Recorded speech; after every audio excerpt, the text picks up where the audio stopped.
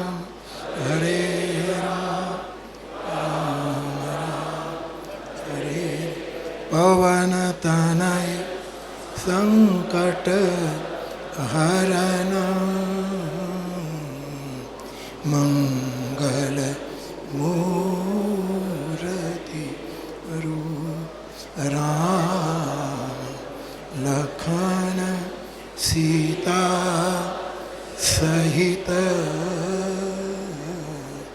હૃદય બસવું સુર બોલીએ હનુમાનજી મહારાજ પ્રિય.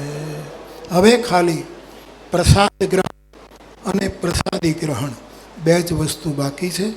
મેં સૂચના આપી એને વ્યાસપીઠી વિવેક સમજીને આપ સૌ પાળજો એવી અપેક્ષા સાથે.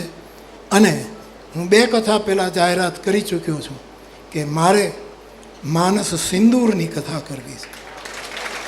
ઓપરેશન સિંદૂર સફળ થયું ત્યારથી મારા મનમાં ચાલતું હતું અને એનો યોગ બન્યો કાશીમાં. હવે જ્યાં સિંદૂરિયો હનુમાન બેઠો છે, જ્યાં જેની માંગમાં અખંડ સિંદૂર છે એવી બ્રહ્માંડ ભાંડોદરી જગદંબા વિરાજમાન, ત્યાં સાંજે 4 માનસ સિંદૂરનો મારા કામે ચડી જઈશ. કાલે સાંજે સવારે 6 વાગે નીકળી જઈશ. તો બાપ વિશેષ કંઈ નહીં કહેતા, પુનઃ આપને સ્વાભાવિક મૌખિક આપ આશીર્વાદ આપો, અમને પણ ગમે. છતાંય કોઈ વસ્તુ મેં ન થવા દીધી એનો અભિવેકનો મને ક્ષમા કરજો, આશીર્વાદ આપજો. અને પ્રસાદ લઈને પ્રસાદી લઈને આપ સૌ પધારજો એવી સૌને પ્રાર્થના. પુનઃ એકવાર આપ સૌને મારા પ્રણામ. જય સિયારામ, જય સિયારામ, જય સિયારામ. રામચંદ્ર ભગવાન બાલ કૃષ્ણ ભગવાન પ્રિય, સદગુરુ ભગવાન પ્રિય. ઓમ નમઃ પાર્વતી પતયે